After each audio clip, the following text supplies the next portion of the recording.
think BTK is giving that to us right now, Mirko? Hey, the last time we saw the join of the XP, it was at M4, and that's very, and that event, man, Falcon and Falcon and the Valley were tied up for 5th and 6th place. So, I guess we'll see who gets it.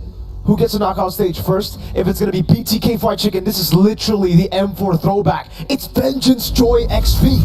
Yep, the revenge match is up here. BTK wanting to take down Falcon Esports, but will the Burmese Sky Warriors emerge victorious against the Bloodthirsty Kings themselves?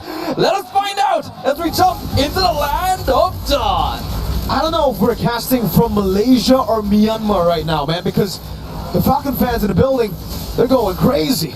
The Burmese in the building are going crazy. They've been going crazy the whole time, even before the teams had walked up on stage. So you can really see the support being shown here for Falcon Esports. That should definitely play into their winning chances quite a bit. And of course, as per usual, guys, the M6 Pass is available from the 18th of November to the 29th of December.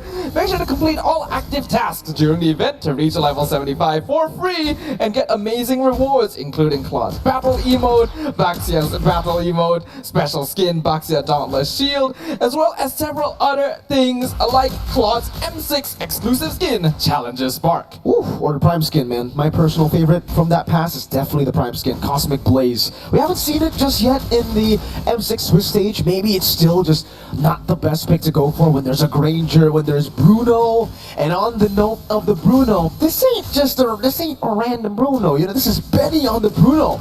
I've spoken to multiple pro players. You can see the win already for Benny there, last hitting the gold crab. But speaking to a lot of different pro players, they all have like similar opinions for Bruno on Benny, Benny on Bruno. You do not give him the Bruno, because every time you do, especially if he gets the item power spike, he was, to put it simply, he was carrying on the Bruno before the Bruno was busted. Yeah, so far, Benny has a 100% win rate on the Bruno this Swiss stage, so it is undoubtedly a signature. But you could say the same for the opposite side, right? MOBA Zane still 100% win rate on the Fredrin as well. A comfort pick that the BTK team will always go for, even if it's not necessarily the most meta. From what I've seen, it really allows them to tighten their gameplay, right? Because MOBA Zane's able to contribute to opening up the map and is able to go more aggressive with a bit more of a safety net. See, the taunt coming down, Dax already very low. Fried Chicken gonna jump into the back line. Mobazane wins out the retreat battle. Minions Fury catches two with Chicken. Electrifying beats onto Kinex. Royal Milk caught in the Praisers Wrath, forced back. Fried Chicken with a double kill. And BTK with the early dub. BTK, this is the impact really of having Mobazane on this Fredrin. Benny. Zia. Just looking for the oh man, diversion, glorious pathway. Benny's still surviving for a bit, but Hoon deals the final blow to take him down to the bottom lane. There's a very different quality to BTK's aggression when Mobazane is on a hero like this. It lets them have that dual front line while enabling Fried Chicken to be more of a aggressive enabler in the EXP lane. So it leads a bit closer to the previous meta, but it is something that they are very practiced on and have mastered to a certain extent. However, we certainly cannot count out Falcon Esports. Their ability to scale and respond to aggression towards the mid-game phase needs to be respected. So for the team from NA right now, they want to try and expand this lead as much as possible to set up space for Zia to get these stacks on Granger. And usually you would say, you know, with a lead like this is great, right? I mean, Falcon it's going to be tough to come back, but Falcon have always been able to come back. Dax, Spear of Alvin offensively, the diversion was perfect from Hoon, and they get the collapse. It's just so coordinated by the Bloodthirsty Kings. PX7, good Terrify there to stop Mobazane from getting a pick. Probably Chicken off top in a 1v1, popping the electrifying beat, solo kill by Chicken is on a killing spree. BTK are feeling themselves right now, ladies and gentlemen. This is a team that wants revenge for what the Burmese have put them through in previous international stages and wants to show the world that they are capable of easily making it into another M-Series knockout stage. You can tell that they are in their comfort zone, the connection, the communication, the timing. Great Eternal Guard from PX7 there to stop whatever BTK was planning, but they still get the prio, and Zane's on the turtle. Being able to secure this turtle would help a lot. BTK already on a 3K net worth lead. Falcon Esports, they need this one. Because Fury coming down as a retribution. Benny's the one who gets this chuck. Going to be Colin but also White Chicken jumps in with a diversion into the back. And now the electrifying beats will melt PX7. Zayn falling down, but it's just Zayn. That's Sonata 1 from Zia. That's a flicker from Zia. A Rhapsody and Chicken will be dancing with the beats. Ooh, Falcon Esports successfully securing the turtle by just dropping one by one to a relentless pursuit from the Bloodthirsty Kings. You can really see that there's a little bit of a personal vendetta here. They are really chasing them down, and there's a lot of confidence in their ability to achieve that. The Joy EXP lane, not something that we've seen in a long time, but actually a surprisingly effective position for the hero, since giving her vengeance allows her to be a much bigger threat, especially now that she no longer has that CC immunity that she started off with when she was introduced. You would think that Phoveus would be a bit more effective at dealing with a dash hero, but nowadays, with the revamp that has been added to him, it's actually more difficult for him to stay on top of White Chicken. Revenge for Royal Milk, perhaps. Chicken Low gets out. Barely there. Good calculation. The Bloodthirsty Kings, it's a bit off, right? I mean, usually when you see a Granger, especially with a Fredrin, you would think that they would play it front to back. But Bloodthirsty Kings are playing front to back with the frontliners not being as tanky as a normal front to back composition. They're playing the frontliners as divers. So with the aggression, they're able to get space for Zia to just shoot them down. I think that's a very unique way to play this front to back. Yeah, frontliners as divers actually seems to be the traditional BTK style, right? That's the reason why Mobazane really enjoys these tankier junglers. It enables them to go for the same sort of aggressive stance that you can with a front to back, while also introducing the wild card in the EXP lane as a team fight engager. Because nowadays, we see a lot of heroes like Phoveus or Hylos who can start fights in the EXP lane, but not to the same extent as something like a Joy, for example, right? Uh-oh. Zia gets a turret down below. Zayn will just poke Royal Milk out. Zia's dead Sonata. That's one. Rhapsody as well. BTK corralling over the turtle. Dangerous positioning. White Chicken in the back line. Electrifying Beast, glorious pathway now to minutes. Fury and Eternal Guard. 3 members knocked up. That's another knockup onto 3. But it does not matter. Zia was free to just gun them down, and he's looking for more. Dax is zoned away, and BTK didn't lose a single member in that skirmish.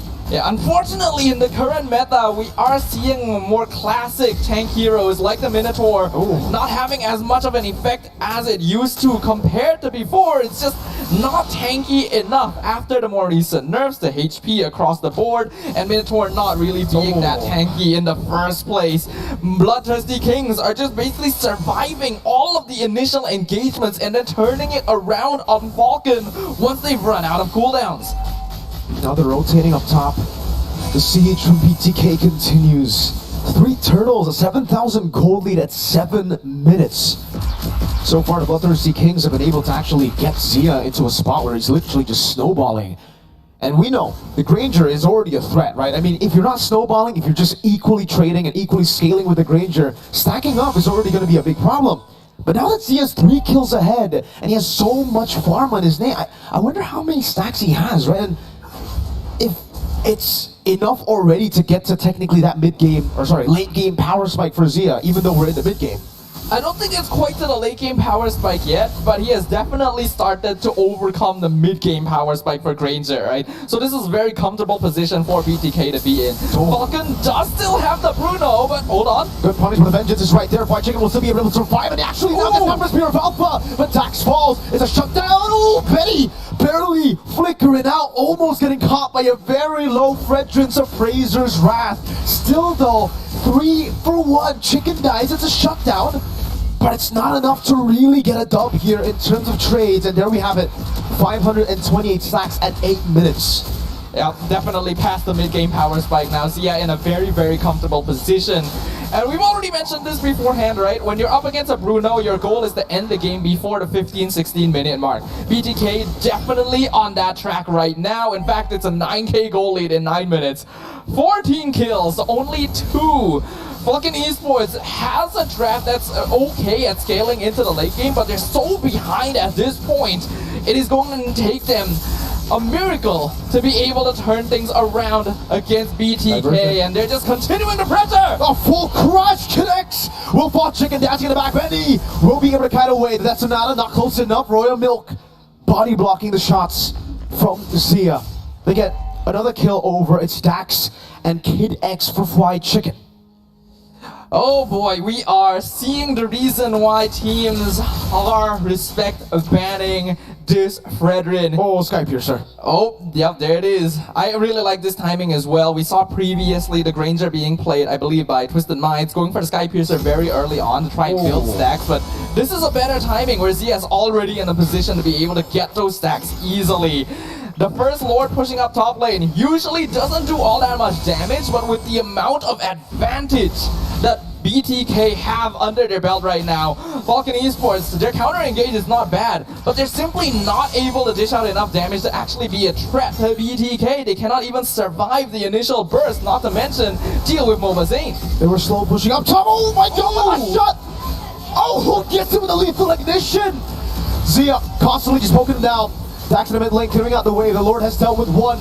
Chicken trying to look for an angle. Now the Lord's pathway is placed down. Royal Milk will be forced to flicker out. The air reaction ready. Dax still able to clear out the mini waves.